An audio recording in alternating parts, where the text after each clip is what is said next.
Now it is time for Lefties Losing It, and I have to start on a positive note. Have a listen to this Iranian woman absolutely giving it to the deluded Democrats. Democrats are brainwashed. I don't understand how you guys can support the killing of 40,000 people over the past 3 weeks, but yet when Trump bombs Iran, this is what they were asking for. They were asking to be bombed so that the government can go away. Now you guys are upset that like an elementary school of children was killed. Well, what about all the 40,000 people that were killed before? This doesn't make any sense. You guys are fake humanitarians. I mean, perfectly said. She's not wrong, is she? Because the Democrats and the left have absolutely lost their marbles over the Iranian strikes, even though this was a murderous regime and one with its finger on the nuclear trigger. And this is what freedom looks like. Have a look at the Iranian women's national football team who refused to sing the national anthem of the Islamic regime at the Asian Cup.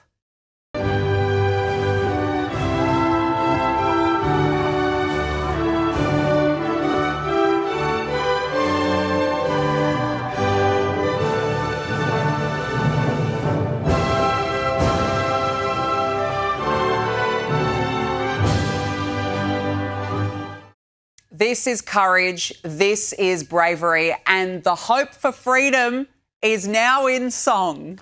Transformer, supreme leader, Ayatollah Khamenei is dead, dead, dead, dead, dead, dead, dead, dead, dead.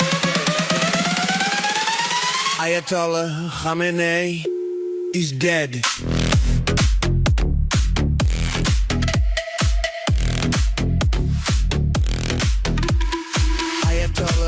Khamenei is dead, dead, dead, dead, dead, dead, dead. Play that at nightclubs. Absolutely love it. And look, from that banger to now, well, this flapping chicken. To take out the supreme leader.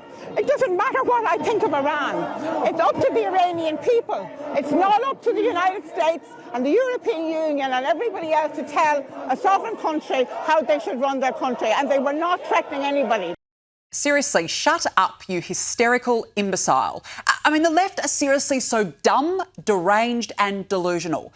They weren't threatening anybody, she says. Well, how about you take yourself to downtown Tehran and find out? And thank God this woman put her in her place. You know what we're doing? We're Iranian. I don't know what they are doing. Exactly. Now, back to the Democrats. They are tying themselves in knots of hypocrisy after these comments resurfaced of Nancy Pelosi, where she defended the then Obama administration's decision to strike Libya without the congressional authorization that she believes Donald Trump should have got before he struck Iran. Saying that the president did not need authorization initially and still does not need any authorization from Congress on Libya? Yes. And now have a listen to House Minority Leader Hakeem Jeffries' word salad when he was asked about this on Fox News. Back in 2011, Nancy Pelosi said that then President Obama didn't need congressional approval to bomb Libya. Now House Democrats say President Trump needs that approval to bomb Iran. What's the difference? Well, obviously, Libya and the circumstances connected to that were very different than the circumstance that we face in Iran right now. I mean, I don't even understand the genesis or basis of that question, not suggesting that you're not asking it in good faith. Libya went on for 7 months. As I've indicated, first of all, it was not in Congress at the time. So we're dealing with what we're dealing with right now, which is a catastrophic, endless war. I mean, he can't even pretend to plead ignorant when he really and truly is as thick as two planks of wood. Meanwhile, Nancy Pelosi has released a statement saying she stands by Obama's decision not to seek congressional approval on Libya. She says there is an absolute distinction between the limited military operations in Libya and the broad escalating war with Iran initiated by President Trump. I mean, she's grappling, as usual, grappling at straws and is a complete and utter embarrassment. And now it's time for derangement gone mad. Why is it always the white liberal women that are number one in the lunatic asylum ranks? And literally, if you have any part to play in the American military industrial complex, literally, you. I hope you never make it home. I'm so serious. So hang on a minute. She actually says heroic US troops who put their lives on the line for the country should never make it home. I mean, these lefties do not actually value lives, but of course they will tell you they are the most loving and tolerant of them all and will even use force when necessary, as this guy found out. Why don't you leave America?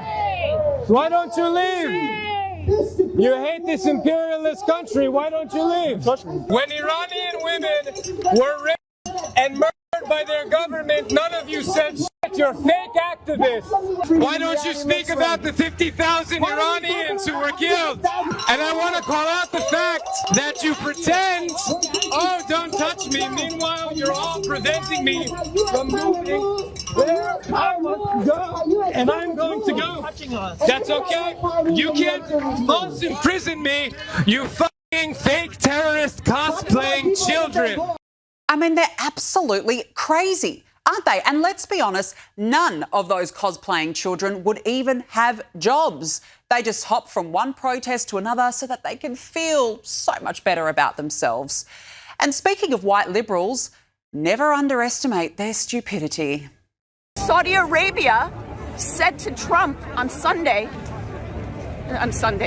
few days ago, no way, you're not going to use our military bases. Saudi Arabia is now against UAE. So it's Saudi Arabia, Qatar, and Jordan, I think, and Turkey and Egypt.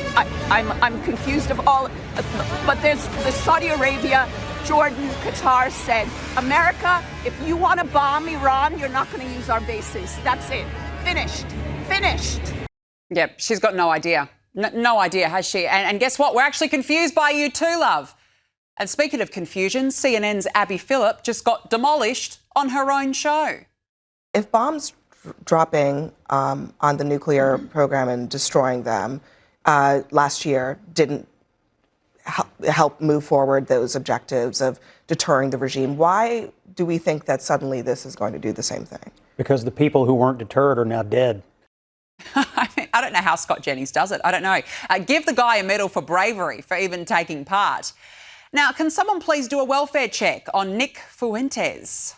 Just look at Trump and you're filled with disgust. You look at him, he's a totally diminished figure. Watching him on Friday declare this war in his sad little hat, no tie, with a black curtain, he's 80 years old, he doesn't even care. You look at Trump and it's like, I don't know you. I don't know who you are. I don't know what you are. You are demonic. You are a demonic force. And your hands are demonic. I mean, the guy is seriously unhinged. He claims there that Trump is a diminished figure. The president just took out the leader of a murderous regime in a daylight operation. That does not scream diminished to me. It screams boss. And now here's Jasmine Crockett with her latest crock of you-know-what. Let me tell you something. I am here because this is truly life or death. We have an administration that is not only killing people, but is a dream killer right now. And to crazy Kamala Harris, who's back on the wines, back on the gin and tonic, back on the word salads, and backing up illegal immigrants. Minneapolis, just look at what we've been seeing. It's so fantastic.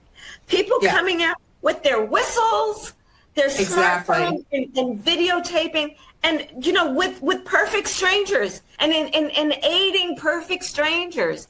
It's been so beautiful to see. And again, this is what I mean about we have the light inside of us. Well, the US and UK have fallen out spectacularly over Iran after Donald Trump absolutely demolished PM Keir Starmer. Have a look at this. This is not Winston Churchill that we're dealing with. Meanwhile, Keir Starmer has released this weak and woke ad on Iran talking to European leaders. Emmanuel, Friedrich, really good to hear from you. I think we are all concerned about what could happen within the next couple of hours or days. We weren't involved, as we've made clear, in the strikes. Oh, Emmanuel and Friedrich. I mean, please. Joining me now is Newsweek Senior Editor-at-Large, Josh Hammer. Josh, good to see you as always. Thanks for joining me. What is it with the UK leaders' obsession suddenly with saying, oh, no, we're not involved in the strikes? It's like, of course you weren't. You're a spineless fool. I mean, he is no Churchill, is he? No, I think that's probably the understatement of the century, frankly. Keir Starmer, currently his approval rating, if you look at the polls there in the UK, he's somewhere between 40 and 50 points underwater. That's not an exaggeration. He is at this point in his prime minister tenure the least popular prime minister in the history of modern British political polling. It's utterly catastrophic, and Labour is going to get absolutely walloped whenever the next election, whether it's scheduled or a snap election, ends up happening. Query who will benefit the most. Personally, I would place my own wager on Nigel Farage and Reform UK there.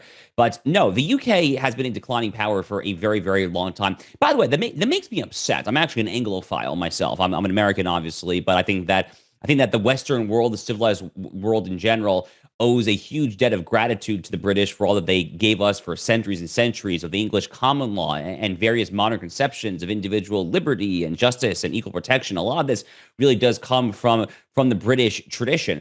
But this country is just a shell. It is an absolute shell of what it was. I mean, not even just 300-400 years ago, but really what it was, as Donald Trump said, during World War II. I mean, Winston Churchill is rolling in his grave, frankly, looking at Keir Starmer right now. Starmer is now trying to do some mop-up business. He's trying to say, okay, maybe you can actually use our bases for some actions when it comes to Iran there. But, I mean, how stupid do you have to be to let your country get completely overrun with jihadists, which tragically is increasingly what the UK has done to itself, not just these Pakistani rape gangs, also just this harrowing anecdotal footage of all these marches through the streets of London supporting Hamas and this and that there. How dumb do you have to be to willfully subject your own country to that, and then to try to make some moralistic points about how we didn't join the American strike on, oh, wait, yeah, the world's #1 state sponsor of the very jihad that we just willfully led in the front door. It's just so totally perverse. Again, as an Anglophile, I take no pride in it, but unfortunately, it's just where we are. Well, absolutely, and it's very clear that all Keir Starmer is doing is pandering to votes. That's all he wants in certain sections of the community. That is absolutely all that he wants. Now, look, I thought that the Secretary of State, Marco Rubio, he was very strong as well in his commentary. He's hit back at the critics of the strikes. Have a listen. Let me explain to you guys this in simple English. Okay? Iran is run by lunatics, religious fanatic lunatics. They have an ambition to have nuclear weapons. They intend to develop those nuclear weapons behind a program of missiles and drones and terrorism that the world will not be able to touch them for fear of those things. And this is the weakest they've ever been. How much pressure, Josh, is the administration under to explain the strikes, even though it is just so obvious, as Marco Rubio just said? Donald Trump keeps saying Iran would have been the one to pull the trigger first had they not intervened. So the polling overall of the American electorate is pretty split. Actually, just before you and I started chatting, Danica, the most recent poll I saw actually had literally a dead heat, 50-50, approve, disapprove on a straight up, thumbs down. Now, Republicans overwhelmingly support this. And by the way, contrary to what you hear from the likes of Tucker Carlson and Megyn Kelly and folks like that, contrary to that, it's actually self-identified MAGA Republicans who support the strikes at a considerably even higher clip than just normie Republicans there. So the president's base is enthusiastically entirely behind these strikes. Democrats, predictably, are pretty much lining up all their ducks in a row against it there. So that leaves, as is often the case there, the persuadable middle. So I think when you hear from the administration, when you hear from Secretary Rubio, when you hear from Secretary Hegseth, when you hear from the chairman of the Joint Chiefs of Staff, Dan Kane, well, first of all, they're trying to do their jobs, right? I mean, that's the most important thing. They're trying to actually fulfill their tasks as Secretary of State, Secretary of War, and Chairman of the Joint Chiefs. But if there's a political spillover there, they're really just trying to play to the middle of the electorate. The thing, though, about Donald Trump, Danica, is I don't think he actually particularly cares about the polling on this issue. He's been very, very consistent on the issue of Iran for a very, very, very long time. In fact, if you look at all the issues that Donald Trump has been outspoken about for decades there, from my vantage point, there's perhaps only one issue that Donald Trump has a longer and more consistent track record on than Iran, and that's the issue of tariffs and trade, where he has been just remarkably consistent for the better part of a half century. But there's this clip circulating over the past 48 hours or so of Donald Trump going on a talk show during the Tehran hostage crisis when the regime in its infancy then stormed the embassy, the U.S. embassy there in Tehran, seized a lot of hostages for 444 days before Ronald Reagan freed them. And Trump back then, 1980, was essentially complaining that the Jimmy Carter presidency, in this old clip, he complained that they were not using the U.S. military to go in at minimum try to free American hostages, at maximum try to overthrow this tyrannical regime in its then infancy. So he's been very consistent. His very first speech down the gilded escalator at Trump Tower in June 2015, people remember it for his comments about the Mexicans and the border and all that there. And that's true. That was the most memorable part. But he also had a line in that very speech about how Iran is a major threat and will never get a nuclear weapon. He's been remarkably consistent there. The only crazy part is that the mullahs apparently didn't believe him. And boy, they found out the hard way that Donald Trump is not bluffing. Yeah, exactly. They did not suspect that this would ever come. I think you're absolutely spot on. And I really honestly think that if all goes to plan here, this could be one of the best foreign policy achievements in modern history. I mean, what Donald Trump has done here has been extraordinary. We've got to talk about New York Mayor Zoran Mamdani. I just think this guy is a real waste of space in that role. He's added his 2 useless cents in. He can't even say whether or not Iran is better off with or without the Ayatollah. Have a look. And I've also said that while I may be a young mayor, I am old enough to remember the devastating consequences of our country pursuing a war with the intent of regime change in that very same region not that many years ago. He is dangerous. He is a typical socialist, Josh. The Ayatollah is responsible for the deaths of hundreds of thousands of people, and this guy can't even give a straight answer. So let's not forget that Zoran Mamdani was actually found, and we owe some credit here to an organization called MEMRI, the Middle East Media Research Institute. They actually uncovered this footage of Zoran Mamdani speaking on the very first day of Ramadan at an Iranian regime-linked mosque, a mosque that is actually on all of the FBI watch list because it's been connected to various Iranian regime front groups in the United States. Mamdani chose that mosque in New York City to speak at on the very first day of Ramadan. That was literally just a week and a half ago, give or take. This is a guy who was the founder when he was in college up in Maine. He was the founder of his so-called Students for Justice in Palestine chapter, otherwise known as SJP. SJP is deeply connected to Hamas and the Muslim Brotherhood. It's essentially a Muslim Brotherhood front group organization here. Also has some ties to the Chinese Communist Party. Mamdani's a lunatic. Yeah, he's very glib. He's smooth talking. He's good looking. He knows how to string a sentence together. He's basically Barack Obama 2.0, except he's actually substantially more dangerous. And Barack Obama was pretty dangerous, but Zoran Mamdani is actually much more dangerous, potentially, God forbid, if he gets higher than his current already pretty high perch there, because he is the singular encapsulation of what I refer to and many others refer to as the Red-Green Alliance, of this deeply unholy alliance of convenience between the Marxists on the one hand and the Islamists on the other. He is absolutely a Marxist. He's a guy who has quoted Karl Marx, his Communist Manifesto, to each according to their need. You go to his Twitter feed, he's been quoting the Communist Manifesto for years there. He also has sympathy to the Iranian regime, as you correctly note, and to various other radical Islamist factions there. A guy who couldn't condemn or even bring himself to distance himself from the genocidal calls to globalize the Intifada. He only withdrew from endorsing that phrase under immense pressure, and he did so basically halfway through his mayoral campaign. So the guy is a subversive fifth column, frankly, in my view. And tragically, he's been elected to lead the nation's most important city there. The only silver lining I have, Danica, is one of my favorite quotes is this notion from H.L. Mencken, the 20th century newspaper columnist, that democracy is a theory that the people know what they want, the common people know what they want, then they deserve to get it good and hard. And they're getting it good and hard in New York. Hopefully they wake up sooner rather than later. Well, look, I certainly hope so. And let's not forget, Zoran Mamdani was a rapper, a singer. I mean, he had a list of all these different random jobs, and then suddenly he gets this epiphany that he wants to become mayor. And everything was meant to be free, and suddenly he's, an expert in foreign policy as well. It's just extraordinary. Now, look, Donald Trump has threatened to cut off trade with Spain. So he came out today, he accused the NATO ally of failing to meet defence spending commitments and refusing to allow US forces to use Spanish bases to support operations related to strikes against Iran. I wonder if he'll make good on this threat, Josh. What impact could this have? Well, he definitely might.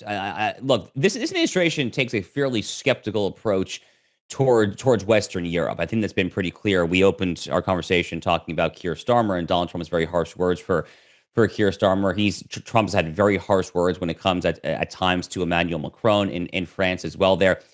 And Spain is currently led by a zealous left winger, a guy who has accused Israel of genocide there, who has not particularly nice things to say about the United States and various other Western powers in general there. So no, I think it is absolutely not past Donald Trump to try to impose crippling, potentially tariff sanctions. Who knows? I don't think he particularly cares, frankly, that Spain is in NATO. Why? Because the United States is the ultimate guarantor of NATO. The United States is the ultimate guarantor of essentially all of these invariably semi-feckless to full-on feckless Western transnational institutions there. The United States is the only reason that NATO still exists, that the United Nations still exists, that all these various organizations still exist there. So that's kind of besides the point.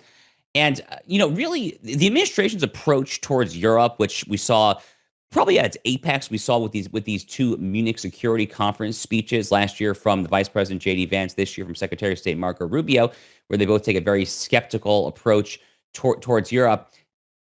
The way to view this is that America is trying to bring Europe back to its glory. America wants Europe to be what it was in the not-so-distant past. It's pretty ironic, isn't it, that in the aftermath of the joint U.S.-Israeli campaign against the Iranian regime, that pretty much all of the various Arab countries in the region, Saudi Arabia, UAE, Bahrain, Kuwait, even Qatar, Iran's erstwhile ally, they all came out in support of the United States and Israel. And it was the UK and France, above all, that were equivocating. Germany was initially equivocating. They seem to have essentially gone in line.